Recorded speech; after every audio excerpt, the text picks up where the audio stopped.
बोलो जय सिया राम।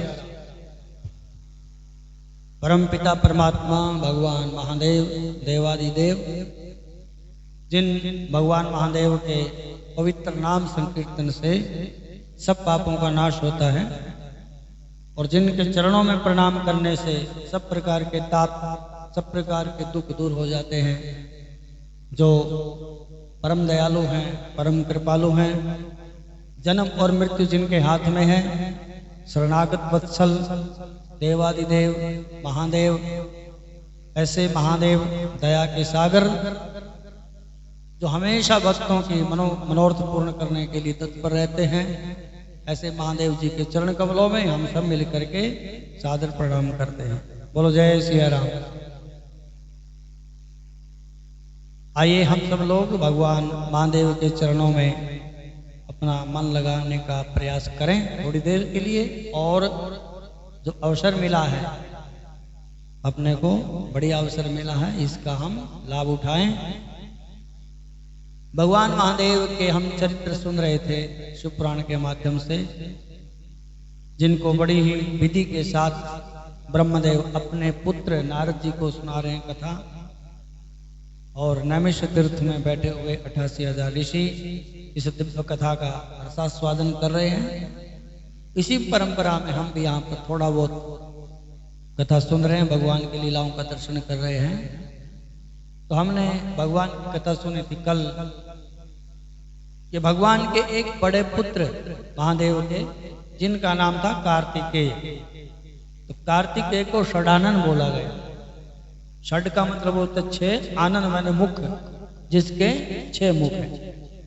कार्तिकेय महाराज के 6 मुख थे, इसलिए उनका नाम पड़ गया षडानन। उन्होंने तारकासुर का वध किया। कथा सुनी थी आप सबने, सब लोग आए होंगे। तो तारकासुर, हम कल भी बोल रहे थे इस बात पे कि तारने वाले भगवान हैं। भगवान का नाम तारने वाला है, भगवान का नाम ही तारक मंत्र है। तारक मंत्र राम है। राम का जो नाम है, भगवान महादेव का नाम है, ये तारक मंत्र है, तारने वाले। और इस असुर ने बोला कि मैं ही तारने वाला हूं, और नाम रख लिया तारकासुर। तो फिर षडानन ने देवताओं के पक्ष में खड़े होकर के, जब इनको सेनापति के रूप में नियुक्त किया गया और देवताओं के पक्ष में लड़े, तो फिर इन्होंने इस तारकासुर का वध किया और शांति की स्थापना। भगवान या संत जब भी प्रकट होते हैं तो उनके पीछे खास करके एक उद्देश्य होता है कि हमारे समाज में जो भ्रांतियां फैली हुई हैं, जो गलत परंपराएं फैली हुई हैं, लोग इधर उधर भाग रहे हैं, अध्यात्म को, धर्म को, हमारे शास्त्रों को, हमारी जो वैदिक परंपराएं हैं उनको ठीक से नहीं समझ रहे हैं, तो भगवान किसी न किसी संत के रूप में या तो खुद अपने अवतार लेकर के इस पृथ्वी पर अवतरित हो जाते हैं और धर्म की स्थापना करते हैं। समाज जो विकृत हो गया है उनको सही दिशा देते हैं। तो ऐसे ही भगवान महादेव भी अपने भक्तों की रक्षा के लिए या तो अपने भक्तों का परीक्षण करने के लिए, उनकी परीक्षा के लिए, भक्तों के मनोरथ पूर्ण करने के लिए अनेकानेक अवतार लेकर के इस भूमंडल पर अवतरित होते हैं। तो भगवान के 2 बेटे, एक की तो हमने कथा सुन ली, तो दूसरे हैं गणेश जी। गणेश जी को पार्वती नंदन बोला गया। क्या बोला गया? पार्वती नंदन, गौरी नंदन गणेश, क्योंकि विशेष रूप से गौरी माता ने ही इनको प्रकट किया था। तो हम जब कथा सुनते हैं या शिव पुराण में देखते हैं, तो जब भगवती पार्वती शादी होकर के आ गई, इनका विवाह हुआ, तो घर में रहते थे। तो भगवान महादेव के तो बहुत सारे गण थे, श्रृंगी, भृंगी, नंदी आदि बहुत सारे गण हैं भगवान के। ये तो मुख्य हैं, वीरभद्र इत्यादि तो, लेकिन वो बहुत सारे भगवान के गण यानी सेवक भगवान के साथ में रहते हैं। बोलो जय सिया राम। तो भगवान महादेव के बहुत सारे गण थे और भगवान महादेव की सेवा में रहते थे। तो भगवती पार्वती एक दिन की बात है कि स्नान करने के लिए बैठी हुई और इतने में ही वहां पे महादेव पहुंच गए। अब उनको पार्वती को बड़ी लज्जा आई कि देखो मेरा भी कोई सेवक होता यहाँ पे तो वो कम से कम द्वार पे ही खड़ा रहता, अंदर कोई ना आवे। तो भगवती की पार्वती की सखियां थी, जो मुख्य सखियां, उनसे भी चर्चा हुई। उन्होंने भी कहा कि कुछ ना कुछ हमारा भी कोई एक दो सेवक होने चाहिए। तो भगवती ने अपनी लीला से, अब कोई कुछ बोलता है इसके बारे में, कोई बोलता है गाय का गोबर लिया, कोई बोलता है शरीर की मैल उतारी, जो भी था एक उन्होंने पुतला बनाया छोटा सा। भगवान में और भक्ति में तो कोई भेद नहीं है। वागर्थ संपृक्तो वागर्थ प्रतिपत्तये जगतः पितरौ वंदे पार्वती परमेश्वरौ। जिस प्रकार से शब्द में और अर्थ में कोई भेद नहीं होता है, ठीक है, शब्द में और अर्थ में कोई भेद नहीं होता है, उसी प्रकार से भगवान में और भगवती में, यानी भगवान महादेव और पार्वती में भी कोई भेद नहीं है। दिखते दो हैं दोनों एक ही। भगवान का एक अवतार भी है अर्धनारीश्वर, भगवान का अवतार है ना अर्धनारीश्वर। भगवान आधे पुरुष हैं और आधे स्त्री, यानी भगवान महादेव और पार्वती एक ही रूप में। कई जगह तो मंदिर बने हुए हैं, बोलो जय सिया राम, जिसको शिव शक्ति बोला गया। तो भगवान में और भगवती में कोई भेद नहीं है। तो जिस प्रकार से भगवान अनंत हैं, भगवान की लीला अनंत है, भगवान की कथा अनंत है, उसी प्रकार से भगवती के भी नाम भी अनंत हैं, लीला भी अनंत है और भगवती की कथाएं भी अनंत हैं। सर्वसमर्थ है भगवती, कुछ भी कर सकती है। तो इन्होंने एक पुतला बनाया, तो उस पुतले को सामने रखा और अपने संकल्प मात्र से उसके अंदर जान फूंक दी और एकदम टू टू टू टू टू टू करके, जैसे आप पिक्चर में देखते हैं, कोई ऐसे देखते हैं टक टक टक करके बड़ा हो गया और नाम रख दिया उनका गणेश। बोलो गणपति भगवान की जय, बोलो जय सिया राम। नाम रख दिया गणेश। और भगवती ने उनको एक हाथ में लकड़ी दे दी, डंडा मतलब जिसको बोलते हैं, कि ये आपका आयुध होगा, यानी ये शस्त्र है। और भगवती ने अपनी पूरी शक्ति उसके अंदर डाल दी। बोलो जय सिया राम। शक्ति के बिना शिव भी अधूरे होते हैं। जैसे शिव, जब हम शिव लिखते हैं, शिव में यदि ई की मात्रा हटा दें आगे से तो क्या बच जाता है? शव। और शव मैंने क्या होता है? मुर्दा, मतलब कोई निरर्थक बेकार कुछ नहीं है। तो शक्ति के बिना जो इकार है, शा के आगे जो इकार लगा है, ई की मात्रा बोलते हैं, तो वो क्या है? वो शक्ति का ही रूप है। तो शिव भगवान भी शक्ति के बिना अधूरे हैं। जब सुखदेव भगवान कथा सुना रहे थे तो वहां पर प्रश्न किया परीक्षित महाराज ने, कि प्रश्न तो शायद नहीं किया, सुखदेव जी बता रहे थे कि वो जिसको विद्या चाहिए तो भगवान महादेव की पूजा करे। भगवान महादेव ज्ञान के भंडार है। तो शक्ति चाहिए तो शक्ति की पूजा करे, भगवती की। पहले जो राजा महाराजा होते थे वो माता की बड़ी पूजा करते थे, भगवती की, क्योंकि शक्ति देने वाली भगवती है। तो भगवती पार्वती ने अपनी पूरी शक्ति अपने पुत्र को दी और उनके अंदर शक्ति का जो अपार भंडार था वो प्रविष्ट हो गया। और डंडा लेकर के, जैसे पहरेदार नहीं होता है, वॉचमैन होता है, वहां खड़ा कर दिया, बेटा यहां रहो। अब यहां पे हमारी आज्ञा के बिना कोई अंदर नहीं आना चाहिए। बोलो जय सिया राम।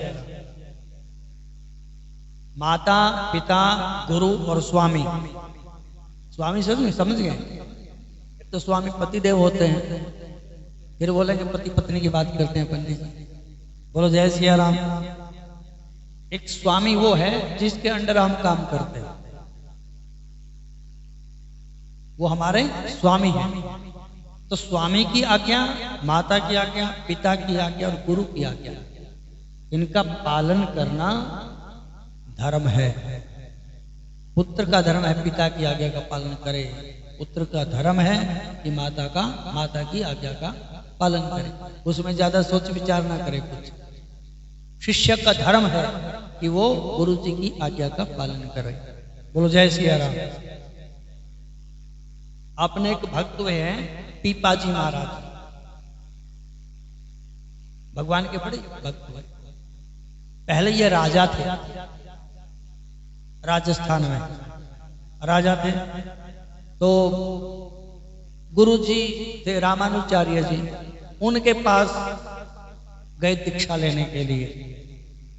भाई हमको आपका बड़ा हमने नाम सुना है, राजा है, जो राजा को गुरु जी भी ऐसे चाहिए जिनका बड़ा नाम हो।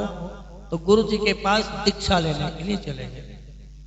तो शिष्यों ने बताया जाके कि ऐसे ऐसे करके महाराज आए हैं, आपसे बोल रहे हैं दीक्षा लेने के लिए। तो महाराज ने कहा कि हम राजा महाराजा से नहीं मिलते हैं और उनको दीक्षा नहीं देते हैं। अब उनको बड़ी उदासी हुई पीपा को, था तो राजा हो। तो अगले दिन फिर पहुंच गया हो, पर उस दिन वो राजा बन करके नहीं गया। वो सारे के सारे अपने राजा वाले कपड़े उतारे सारे और सीधे ही महाराज के पास, एक साधारण व्यक्ति जैसे जाता है। तो उन्होंने कहा महाराज जी को कि भाई महाराज जी, शिष्यों ने बताया कि आज कृपा जी आए हैं। बोले वो राजा? बोले आज राजा नहीं है, आज एक साधारण व्यक्ति जो दीक्षा लेने के लिए आपके चरणों में उपस्थित होता है वैसे आए हैं। उन्होंने कहा कि चलो ठीक है बैठाओ, शिष्यों को समझा दिया। तो शिष्यों ने आकर के बताया उनको थोड़ी देर बाद कि आपने दीक्षा लेनी है। तो वो बोले कि हाँ। गुरु जी के ऊपर पूरा विश्वास है? बोले हाँ गुरु जी के ऊपर पूरा विश्वास। तो गुरु जी ने कहा कि यहाँ से 2 किलोमीटर आगे बढ़ो, वहां एक कुआं है, उसमें छलांग मारो जाके। बोलो जय सिया राम। और पीपा जी महाराज उसी समय, अब मन से तो गुरु मान चुके थे, अब गुरु की आज्ञा का पालन करना उनका धर्म था। उन्होंने सोच विचार नहीं किया और उसी समय वहां से चले और जो रास्ता बताया, जहां कुआं बताया था वहीं पर पहुंच गए और छलांग मारने ही वाले थे। इतने में ही जो उनके साथ शिष्य गए हुए थे गुरु जी को उन्हें पकड़ लिया। तो उन्होंने, पीपा ने बोला कि मेरे को मरने दो ना। बोले गुरु जी ने बोला तो छलांग लगाने के लिए। बोले नहीं, गुरु जी ने यह भी बोला था कि यदि छलांग लगाने लगे ना तो इसको पकड़ लेना। बोलो जय सिया राम। अब फिर वो महाराज जी, उनको पता लग गया गुरु जी को ये वास्तव में पक्का है ये। तब फिर वो गुरु जी के पास गया, तब उनको दीक्षा मिली और उस दिन से उन्होंने अपना सारा राजपाट त्याग करके, यानी उसमें आसक्ति छोड़ करके, और एक साधारण व्यक्ति जो भगवान का भक्त होता है, साधक, उसका जीवन उन्होंने जिया। बोलो जय सिया राम। तो गुरु जी की जो आज्ञा होती है, यदि हम गुरु की आज्ञा का पालन करते हैं आंखें बंद करके विश्वास पूर्वक, तो समझ लो कि काम बन गया। और यदि उसमें ऊंच नीच कुछ होगी, क्या होगा कैसे होगा, तो फिर बात नहीं बनेगी। एक भगवान का भक्त था ना, वो पहाड़ में चढ़ रहा था, कहीं जा रहा था, हनुमान चालीसा पढ़ते हुए, जय हनुमान ज्ञान गुण सागर जय कपीस 3 लोग को जाकर। जब आदमी डरता है तो क्या करता है, फिर क्या करे? हनुमान चालीसा का पाठ आप घर में करते हैं ना बैठ के। बोलो जय सिया राम। और जब आप कहीं गहरे जंगल में से जा रहे हो, अंधेरा हो गया हो और आपको भयंकर भयंकर आवाजें सुनती हो, तो फिर वहां पर जो हनुमान चालीसा का पाठ होगा उसका कुछ प्रभाव अलग ही होगा, फिर वो मन से होगा। सही, ठीक है। तो भगवान का कोई भक्त था, तो वो पहाड़ों में जा रहा था, और पहाड़ों में तो वैसे डर लगता है, नीचे देखे तो आदमी के प्राण निकल जाए। बोलो जय सिया राम। तो जय हनुमान ज्ञान गुण सागर जय कपीस 3 लोक उजागर, राम दूत अतुलित बलधामा, अंजनी पुत्र पवन सुत नामा। जा भी रहा था और पहाड़ों में ऐसे, अब थोड़ी पगडंडी कम थी, अब पैर फिसल गया बेचारे। अब हनुमान चालीसा पढ़ना भूल गया ना। इसीलिए तो कहते हैं कि इतना उसको पक्का कर लो कि दुख में, संकट में, तकलीफ में कहीं पर भी उसकी विस्मृति ना हो। अब जब आदमी का बुखार होता है तब राम राम थोड़ी करता हो, तब क्या करता है, आए मर गया, आए दवाई कौन लेके आएगा, डॉक्टर भी काम का नहीं है, बोलो जय सिया राम। राम राम थोड़ी बोलेगा। राम राम भी आदमी जब सुखी होता है ना तब ही निकलता है राम राम भी। तो राम राम को इतना पक्का कर लिया जाए कि दुख में भी फिर राम राम ही निकले, बोलो जय सिया राम।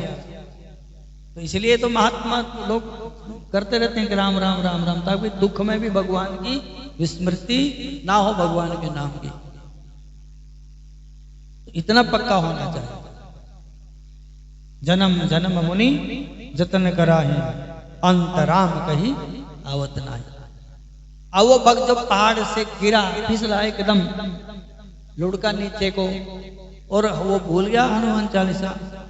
और जाते जाते जब नीचे लुढ़क रहा था, कोई टहनी किसी पेड़ की उसके हाथ में आ गई, उस पे लटक गया, आंखें बंद उसकी, डर के मारे। अब फिर हनुमान जी को दया आई उस पे, भाई चलो हमारा नाम ही ले रहा था कम से कम। तो उसने भक्त को पूछा, हनुमान जी ने, आंखें उसकी बंद है भक्त महाराज की, डर रहा है बहुत भयंकर। तो भगवान ने पूछा, भक्त हमारे ऊपर विश्वास करते हो? ध्यान से सुना, मतलब आकाशवाणी हो गई कि आप हमारे ऊपर विश्वास करते हो? उन्होंने कहा हाँ प्रभु विश्वास है, तभी तो आपका नाम का जप कर रहे थे, जप रहे थे, बोलो जय सिया राम। तो आकाशवाणी ने बोला उनको, यदि विश्वास है तो दोनों हाथ छोड़ दो। तो आकाशवाणी ने बोला, विश्वास करते हो, दोनों हाथ छोड़ दो। अब वो घबरा गया, भाई ऊंचाई पे हूं, कितनी ऊंचाई पे हूं, आंखें तो बंद करके जैसे डरा हुआ था वैसे ही, नीचे देना देखे वो। अब जब भगवान ने बोला कि आज छोड़ने तो पड़ेंगे ना, तो उसको कितनी देर पकड़े रखेगा? घंटा, 2 घंटा, 4 घंटा, 6 घंटा, 1 दिन, कब तक रखेगा? छोड़ेंगे, छोड़ने पड़ेंगे हाथ नहीं छोड़ेगा तो अपने आप छूट जाएंगे वो। तब उसने उस आकाशवाणी के कहने से हाथ नहीं छोड़े। उसने मन में क्या रखा कि पता नहीं कितनी ऊंचाई पे हूं, हाथ मैंने छोड़े और नीचे पता नहीं कहां जाकर के गिरूंगा, बोलो जय सिया राम। तब अब वो थक गया, कब तक लटके रहेगा? थक गया ना, ऐसे हाथ पकड़े हुए कहने के, थक गया। तब जब पूर्ण रूप से थक गया, अब उसको दिखा कि अब मैं गिरने वाला हूं, हाथ छूटने वाले हैं, शक्ति खत्म हो गई है। तब धीरे से उसने आंखें खोली। जब उसकी आंखें खुली, उसने नीचे देखा, वो धरती से बस इतना ही ऊपर था। कितना? 1 गिट्टी ऊपर था। अगर भगवान की बात मान लेता, हाथ छोड़ देता, तो 2 काम होते, जान भी बच जाती और भगवान के दर्शन भी हो जाते। ठीक है? तो माता पिता गुरु प्रभु के वाणी, इनकी बात को मान लेना चाहिए विश्वास पूर्वक, तो काम बन जाएगा। और यदि बात नहीं मानी तो फिर गड़बड़ है काम। ठीक है? तो पुत्र को अपने पिता की, अपने माता की आज्ञा का पालन करना चाहिए, ये उसका धर्म है। शिष्य को अपने गुरु की आज्ञा का पालन करना चाहिए। सेवक को अपने स्वामी की आज्ञा का पालन करना चाहिए। तो माता ने, पार्वती ने गणेश को कहा कि बेटा हमारी आज्ञा के बिना कोई अंदर नहीं आना चाहिए। उसने कहा कि माता जी ठीक है, आप जो बोलते हैं वैसे ही होगा। अब इतने बोल करके वो बैठ गया द्वार पे, गणेश जी, और भगवान महादेव का इतने में आना हो गया। देव योग से कुदरती ऐसा हुआ। महादेव आए तो महादेव जाने लगे आगे को, उन्हें तो उड़ा दिया आगे डंडा, महाराज रुकिए, कौन है आप? अब पार्वती ने बताया नहीं था कि तुम्हारे पिताजी भी हैं, चाचा भी हैं, यहाँ पे ये रहते हैं, वो रहते हैं, सारी बात बता दी, ठीक है। अब उसको तो पता ही नहीं है कौन है बाबा। गले में सांप लटके हुए हैं, बड़ी बड़ी जटाएं हैं, हाथ में त्रिशूल है, डमरू है, धमाधम करते हुए जा रहे। गणेश जी ने कहा कि महाराज रुकिए, कहाँ जा रहे हो?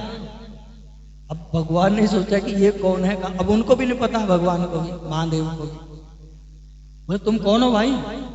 बोले हम पार्वती नंदन हैं।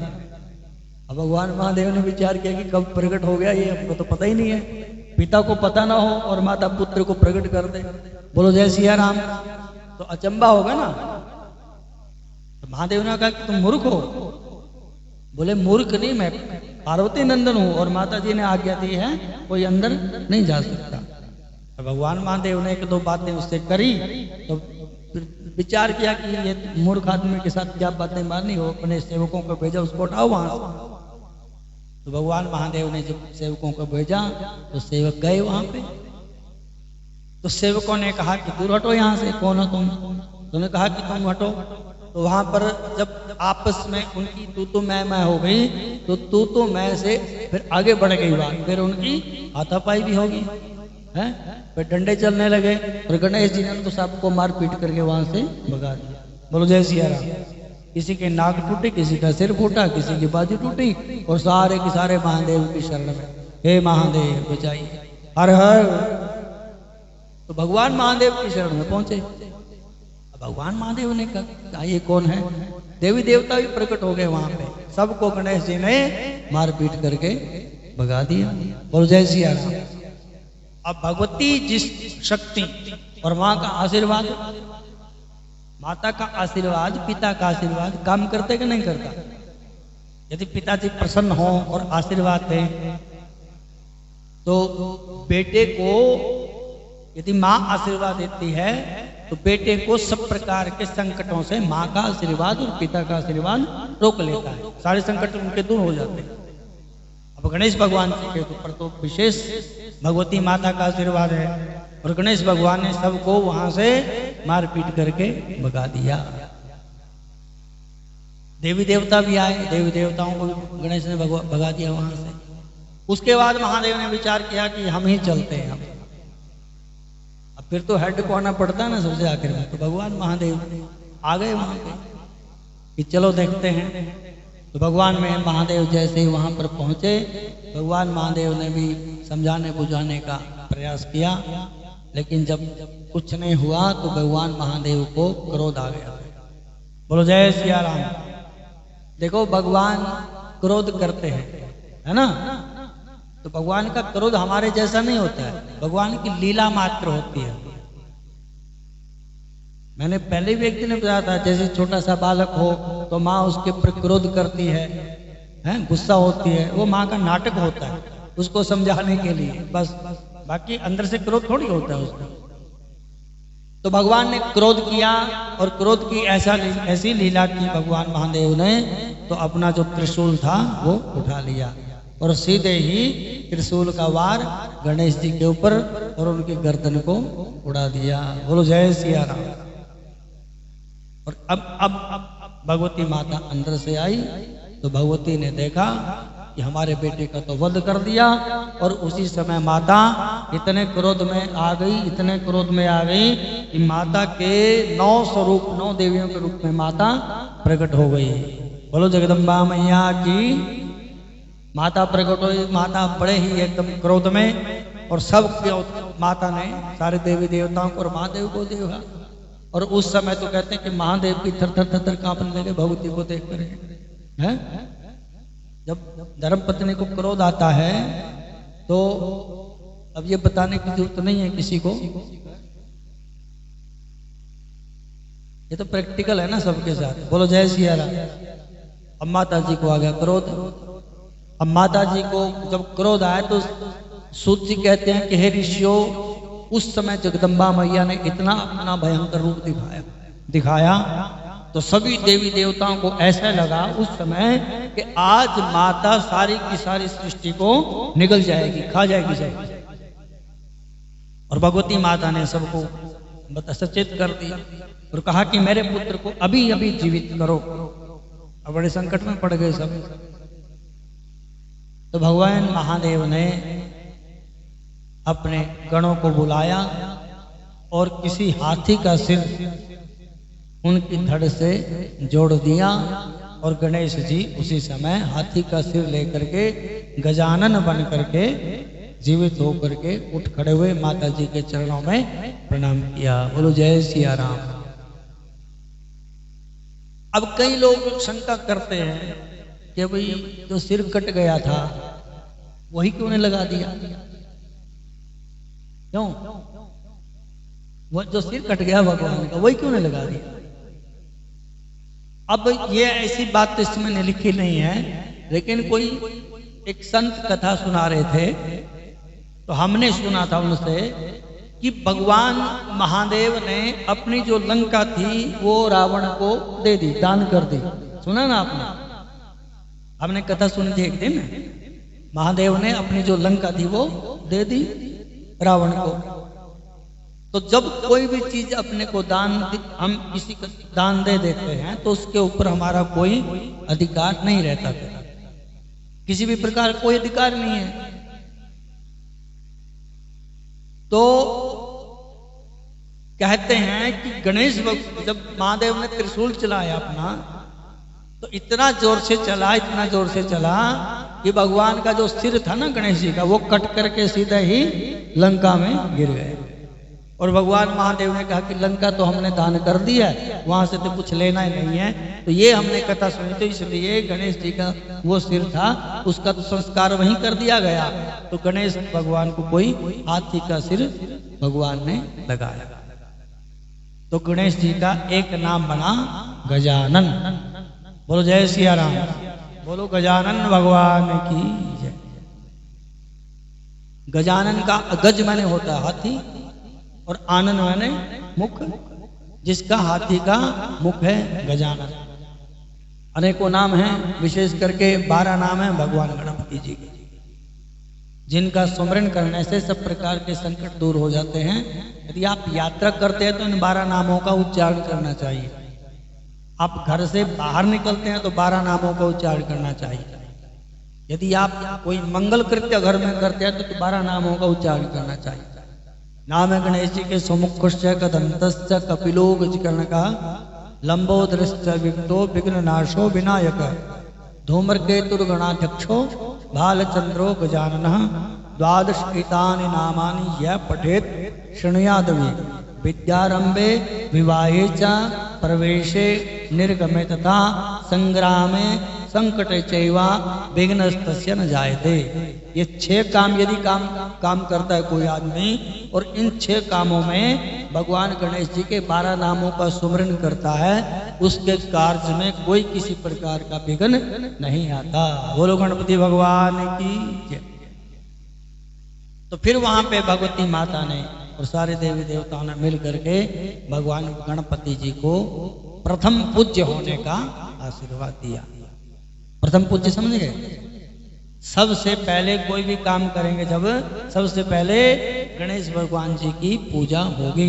यदि गणेश भगवान जी की पूजा नहीं करेंगे तो उस काम में विघ्न आने की संभावना रहेगी। बोलो जय सिया राम। हम लोग जब कथा सुनते हैं रुक्मणी मंगल की, तो रुक्मणी की शादी भगवान कृष्ण के साथ हुई, संबंध हो गया और बारात लेकर के पहुंच गया। कौन पहुंचा था? बोलो शिशुपाल। शिशुपाल पहुंच गया बारात लेकर के। तब शादी तो हुई नहीं उसकी। शिशुपाल की शादी कहाँ है? वो तो बैरंग लौटा वहां से खाली हाथ। तो लौटा क्यों था? तो संत कहते हैं कि उसने गणपति भगवान का पहले पूजन नहीं किया। यदि वो गणपति भगवान का पूजन करके चलता तो उसकी शादी हो जाती। बोलो जय सिया राम। और नारद जी की शादी हुई थी? नहीं हुई ना। क्यों? क्योंकि उसने भी गणेश भगवान जी को याद नहीं किया। तो गणेश भगवान जी को याद कर लेता तो शादी हो जाती। तो कोई भी हम काम करते हैं उसमें भगवान गणपति जी का नाम लेना चाहिए और प्रथम पूज्य होने का उनको आशीर्वाद मिला। बोलो जय सिया राम।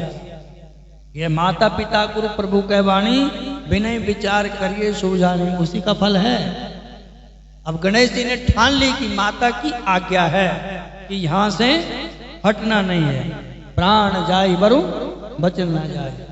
माता की आज्ञा है कि यहां से जाना नहीं। अब चाहे हमारा शरीर रहे चाहे ना रहे, उसको कोई चिंता नहीं। तो जिसके माता पिता प्रसन्न होते हैं उसके माँ भगवान प्रसन्न हो गए बस। क्योंकि माता भी तो भगवान है हमारी। मातृ देवो भव, पितृ देवो भव, आचार्य देवो भव और अतिथि देवो भव। बोलो जय सिया राम। इनको बच्चों में बार बार क्यों आते हैं? उनको बाहर बोलते हो नारायण कोई होंगे, इनको बाहर निकाल दो गेट से, है ठीक रहेगा। बोलो जय सिया राम।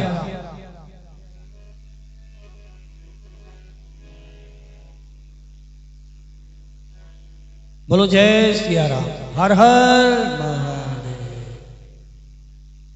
तो माता पिता गुरु की आज्ञा का पालन करना चाहिए, क्योंकि ये हमारे लिए भगवान का रूप होते हैं।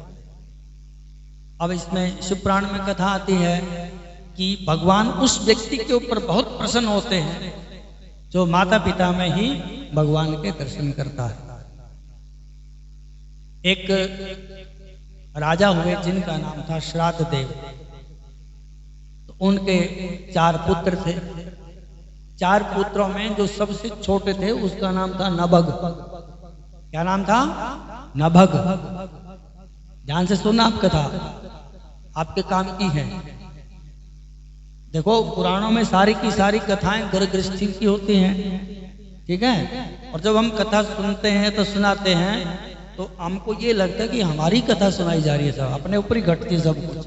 बोलो जय सिया राम। तो नभग सबसे छोटा था और गुरुकुल में पढ़ने के लिए चला गया।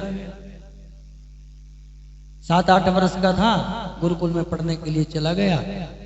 तो जो 3 भाई थे वो पीछे रह गए, घर पे रहे। तो वो जब 25 वर्ष का हो गया, वहीं गुरुकुल में पढ़ते पढ़ते तो भाइयों की तो शादी भी कर ली उन्होंने और बच्चे भी हो गए, लड़के बच्चे सब हो गए।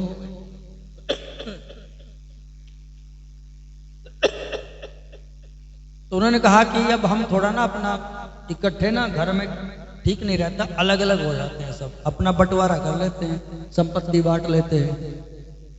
तो जितनी भी संपत्ति थी वो उन्होंने 3 हिस्सों में बांट ली। अब ये स्वार्थ नहीं है, 4 हिस्से होने चाहिए थे कि नहीं होने चाहिए थे?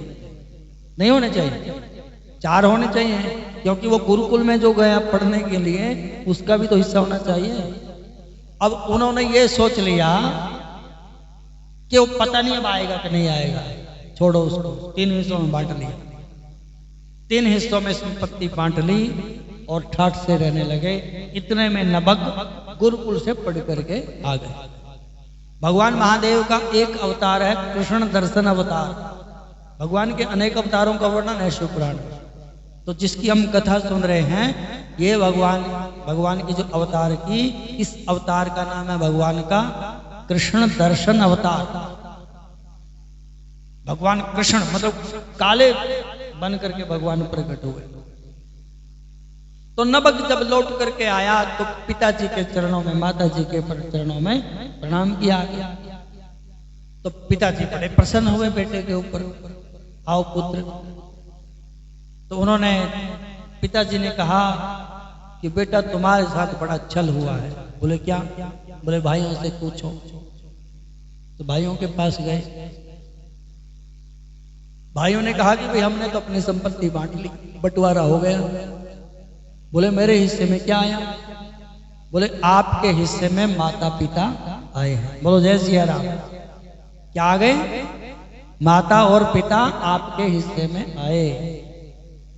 अब जो हम आजकल की उसमें तुलना करते हैं आजकल के समय से, तो ये मान लो आजकल नभग होता इस समय में तो क्या वो प्रसन्न होता है? अरे माता पिता अलग बात है, पहले हमारी जो प्रॉपर्टी के हिस्सा वो दो पहले, बाद में देखेगा माता पिता किसके हिस्से में आते हैं।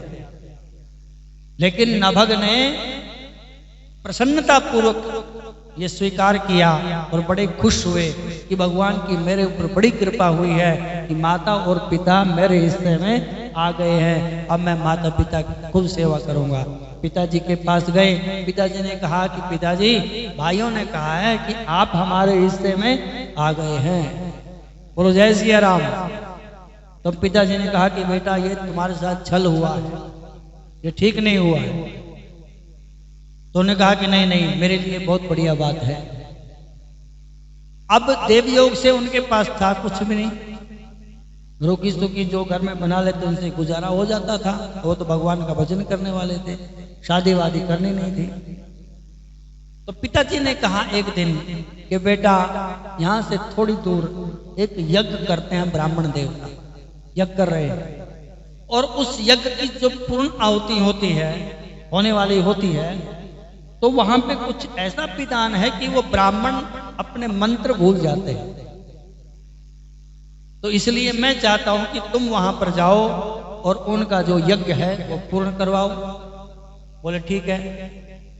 पिताजी की आज्ञा मान करके वो नभग उन ब्राह्मणों के यज्ञ में चला गया, और जब पूर्ण आहुति हुई तो नभग ने अपने वेद मंत्रों का पाठ करके पूर्ण आहुति करवाई, और उनका जो यज्ञ था वो संपन्न हुआ। बोलो जय सिया राम, हर हर महादेव। महादेव की कृपा से वहां पे वो यज्ञ पूर्ण हो गया। तो यज्ञ में जितनी भी सामग्री बची हुई थी, अब वो उस टाइम जो यज्ञ कर रहे थे वो स्टील के तो होंगे नहीं बर्तन। बोलो जय सिया राम। अब स्टील के थोड़ी रखे होंगे, उस टाइम तो सोने के बर्तन रखे होंगे राजा ने, ब्राह्मणों ने, बढ़िया। क्योंकि ये स्टील वटील तो बाद में ही चले ना सारा कुछ। श्राद्ध में और यज्ञ में स्टील के बर्तनों का निषेध है।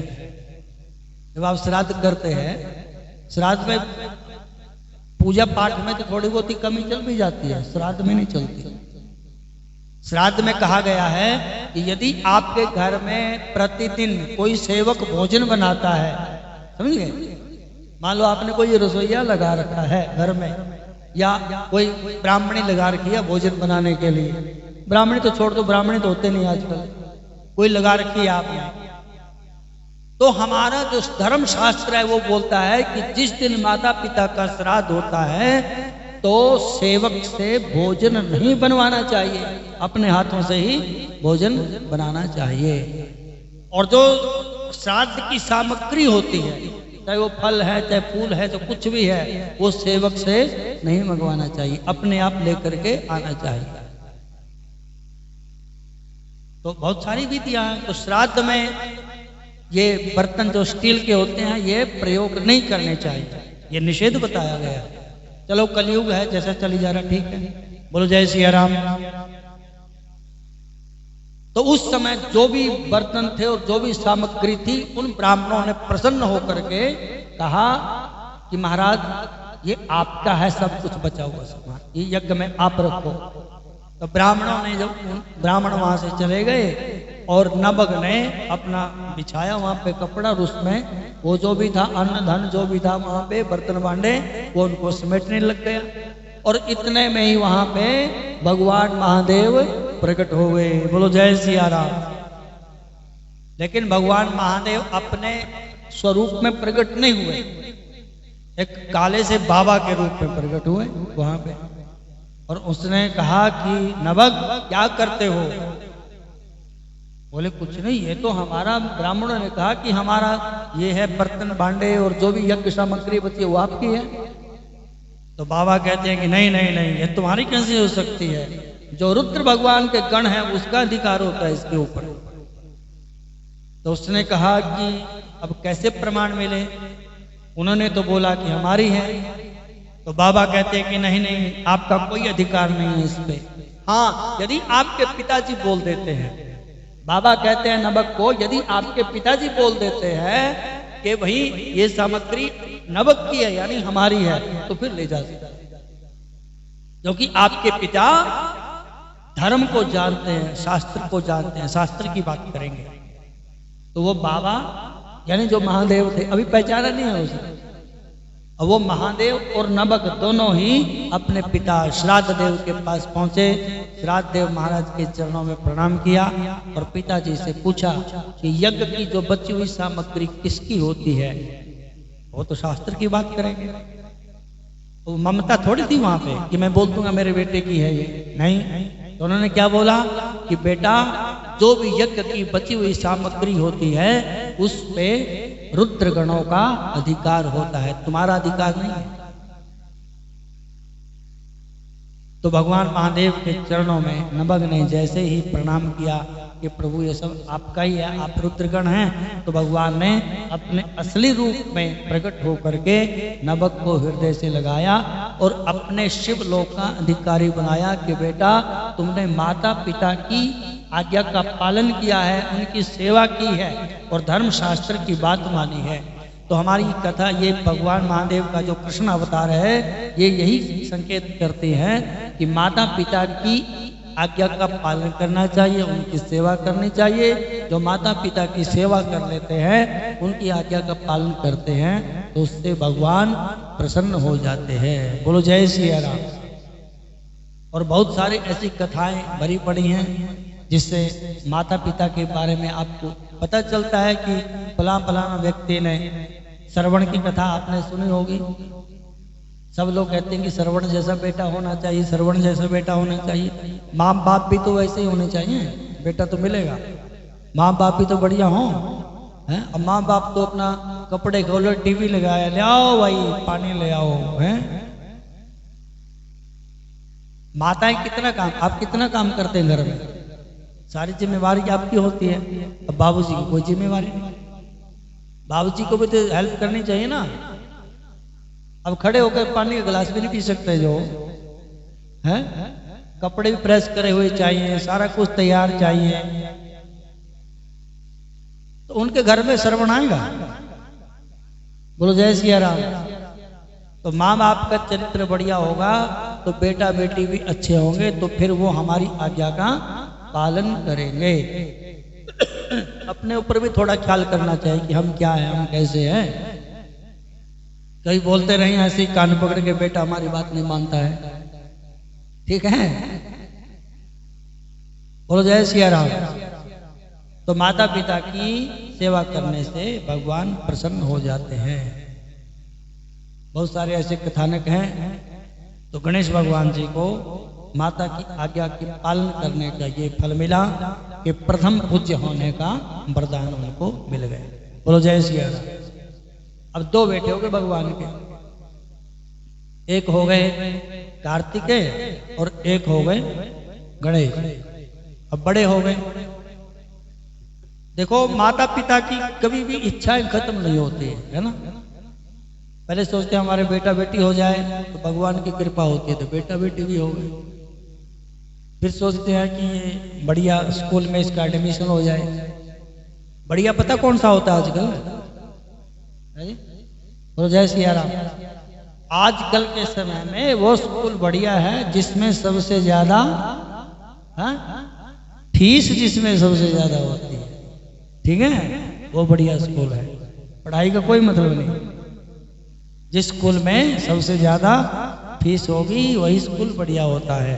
तो माता पिता सोचते हैं कि ऐसे स्कूल में दाखिला हो जाए, तो वो भी हो जाता है। प्रयास करते हैं पूरा। और बोले कि भगवान की कथा में आना है, तो बोले भगवान बुलाते नहीं। जय सिया राम।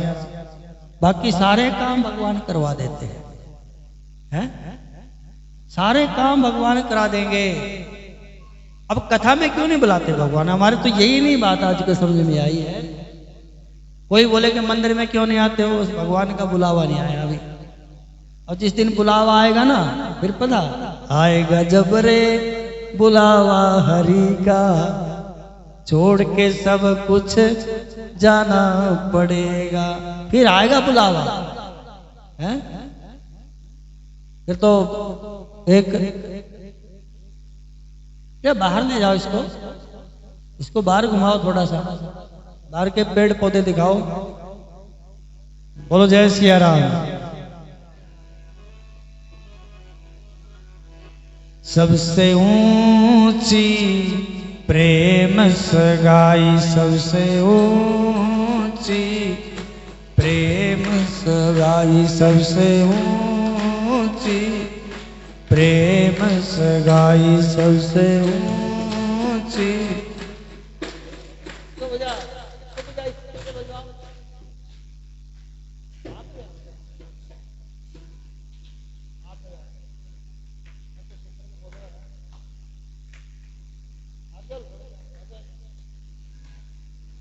सबसे ऊंची प्रेम सगाई, सबसे ऊंची प्रेम सगाई, सबसे ऊंची प्रेम सगाई।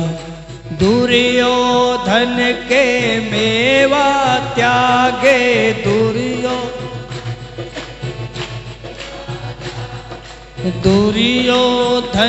के मेवा त्यागे, दुर्योधन ये साग भी दूर कर खाई, सबसे ऊंची प्रेम सगाई, सबसे ऊंची, सबसे ऊंची प्रेम सगाई, सबसे ऊंची प्रेम सगाई। झूठे फल सबरी के खाए, झूठे झूठे फल सबरी के खाए, झूठे फल बहुविधि स्वाद बताई, सबसे ऊंची प्रेम सगाई, सबसे ऊंची, सबसे ऊंची प्रेम सगाई, सबसे ऊंची प्रेम सगाई। प्रेम के वश अर्जुन रथ हाँका, प्रेम के वश, प्रेम के वश अर्जुन रथ हाँका, प्रेम के वश अर्जुन रथ हाँका। भूल गए ठकुराई, सबसे ऊंची प्रेम सगाई, सबसे ऊंची, सबसे ऊंची प्रेम सगाई, सबसे ऊंची प्रेम सगाई। ऐसी प्रीत बढ़ी वृंदावन, ऐसी प्रीत बढ़ी, ऐसी प्रीत बढ़ी वृंदावन, ऐसी ऐसी प्रीत बढ़ी वृंदावन, ऐसी प्रीत बढ़ी वृंदावन। गोपिन नाच नचाई, सबसे ऊंची प्रेम सगाई, सबसे, सबसे ऊंची प्रेम सगाई, सबसे ऊंची प्रेम सगाई। सूर क्रूर इस लायक नाही, सूर सूर क्रूर इस लायक नाही, सूर क्रूर इस लायक नाही। कहाँ लग करऊं बड़ाई, सबसे ऊंची प्रेम सगाई, सबसे ऊंची प्रेम सगाई, सबसे ऊंची प्रेम सगाई, सबसे ऊंची प्रेम सगाई। बोलो वृंदावन में हारे लाल की जय। तो माँ बाप की बहुत सारी इच्छाएं होती हैं, चिंताएं होती हैं, एक एक करके उनकी पूर्ण होती रहती हैं। लेकिन भगवान के बारे में भी थोड़ा सोचना चाहिए कि हम सारे काम तो कर लेते हैं, तो भगवान का भी काम जरूर करना चाहिए। भगवान हाथ पकड़ के नहीं बुलाएंगे कि चलो मंदिर में जाओ, ठीक है, या धर्म का काम करो, या हरिद्वार जाओ। भगवान थोड़ी लेके जाएंगे हरिद्वार अपना। भगवान ने तो हम लोग को मनुष्य का जन्म दे दिया है ना, तो सारी चीजें दे दी, समझ लो। भगवान ने कुछ सोच के दिया होगा ना कि इस तरह से मंदिर में भी जाना है, आपने तीर्थ यात्रा भी करनी है, धर्म के काम भी करने हैं सारे। अब भगवान एक चिट्ठी लिख के देगा सबको। तो जिस प्रकार से हम सारे के सारे काम प्रयास पूर्वक करते हैं, उसी प्रकार से भगवान के काम भी प्रयास पूर्वक करने चाहिए, प्रयास करना चाहिए। तो माता पिता की इच्छा होती है बेटा बेटी हो जाए, भगवान की कृपा से हो गए, बढ़िया स्कूल में दाखिला मिल जाए, मिल गया, अच्छी पढ़ाई हो जाए, अच्छी पढ़ाई भी हो गई। फिर उसके बाद फिर कैरियर क्या बोलते हैं उसको, बोझा ढोने वाला कैरियर बन जाता है। फिर उसके बाद फिर होती है उसकी किसकी शादी कर दें, भगवान की कृपा से शादी भी हो जाती है। फिर भी चिंता रहती है, इच्छा रहती है। फिर क्या इच्छा रहेगी, पोता पोती बेटा बेटी हो। मतलब ऐसे करते करते करते करते उसकी सारी की सारी इच्छाएं पूर्ण पिछली तो होती रहती हैं, लेकिन आगे फिर इच्छा प्रकट होती रहती है। बोलो जय सिया राम। तो इच्छाओं को कोई अंत नहीं है, ठीक है। ज्यादा इच्छाएं भी आदमी को बीमारी कर देती है, इच्छा करते करते, क्योंकि इच्छा पूरी नहीं होगी, और इच्छा पूरी नहीं होगी तो फिर चिंता होगी, दुख होगा, और जब ऐसी बातें होंगी तो फिर शरीर खराब हो जाएगा। बोलो जय सिया राम। तो भगवान महादेव के 2 बेटे हैं, तो एक दिन विचार करने लगे कि चलो इनकी शादी कर देते हैं। बोलो जय सिया राम। तो कल तो है सुंदरकांड का पाठ 5 बजे से 7 बजे तक, ध्यान से सुन लो। कल 5 बजे से 7 बजे तक, जैसे हर महीने होता है, सुंदरकांड का पाठ होगा कल, ठीक है। समय रहेगा थोड़ी बहुत ही कथा कर लेंगे, नहीं तो आगे की चर्चा फिर अगले दिन करेंगे। बोलो जय सिया राम।